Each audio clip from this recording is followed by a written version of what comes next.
নাসুহা।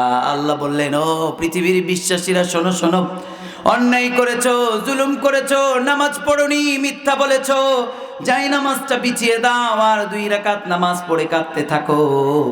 তোমার চোখের পানি চোখ বেয়ে নাকের ডগাবে জমিনে পড়ার আগে ক্ষমা করবেন যিনি। আওয়াজ করে বলুন তিনি কে?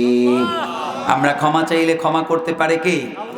বনি ইসরাইলের একজন সিরিয়াল কিলার ছিল। আপনারা অনেক গল্প শুনেছেন।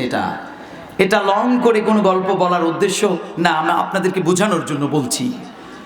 বনি ইসরাইলের 101 জনকে খুন করেছে। খুন করার পরে সে আল্লাহর রহমতের দিকে ছুটে যায়। যখন আল্লাহর রহমতের দিকে যায়, বাড়ি থেকে বের হয়েছে, ইন দ্য মিন টাইম মালাকুল মাউত এসে হাজির হয়ে তাকে ইন্তেকাল হয়ে গেল। যখনই সে পৃথিবী থেকে বিদায় নিয়েছে, ফাজাতুল মালাইকাতু মিনার রাহমা ওয়াল মালাইকাতু মিনাল আযাব। আযাব এবং রহমতের ফেরেশতা, 2 ধরনের ফেরেশতা এসেছে। আওয়াজ করে বলুন কয় ধরনের? এক ধরনের ফেরেশতা এসে বলে ইল্লিনে নেব, আরেক ধরনের ফেরেশতা বলে সিজ্জিনে নেব, জান্নাতে জাহান্নামে নিতে চায়।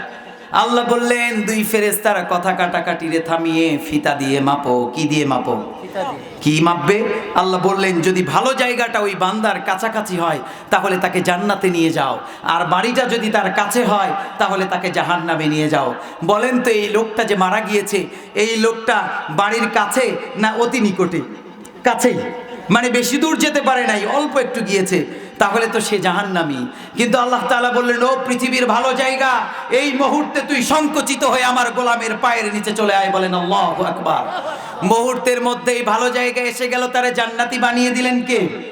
আল্লাহ তাআলা জান্নাতি বানিয়েছেন। প্রিয় ভাইয়েরা, আপনি কয়বার নেশা করেছেন? কতবার খুন করেছেন? কয়টা মানুষকে হত্যা করেছেন? আপনি কতবার যৌতুক খেয়েছেন? বলেন তো, সে যদি 101 জনকে খুন করে ক্ষমা পায়, আমাদেরকেও ক্ষমা করতে পারে কে? সাইয়েদনা মূসার জামানায় একজন বড় পাপী ছিল। শুনবেন? আপনারা কি শুনবেন? মূসা আলাইহিস সালামের জামানায় আল্লাহর কাছে মূসা বললেন, নবী মূসা বলছেন, আল্লাহ, পৃথিবীর সবচাইতে দামি মানুষ হয়েছি, পয়গম্বর হয়েছি, জামানার শ্রেষ্ঠ মানুষ হয়ে আমি ধন্য হয়েছি, কিন্তু আমার মনের আশা একটা। আওয়াজ করে বলুন কয়টা? আল্লাহরে বলতে শুরু করলেন। আল্লাহ বললেন, মূসা তোমার আশাগুলি ব্যক্ত করো, যত কথা ওপেন করো। সাইয়েদনা মূসা বললেন, আল্লাহ, পৃথিবীর সবচাইতে পাপীটারে দেখতে চাই। আওয়াজ করে বলুন কারে দেখতে চায়? পাপীটাকে দেখতে চায়। আল্লাহ বললেন, নো, এটা কখনো সম্ভব? কারণ মূসা, তুমি যে রাগী, তুমি যখন রাগ করো তোমার মাথার পাগড়ি ভেদ করে চুলটা দাঁড়িয়ে যায়। তুমি যদি এই পাপীটারে দেখতে পাও সঙ্গে সঙ্গে মাইর দিতে শুরু করবা। এজন্য তোমার সঙ্গে দেখা করা কখনো সম্ভব? আল্লাহর নবী মূসা বলে, দেখা করবই। আল্লাহ বলে, হবে না। মূসা নবী ছাড়ে না।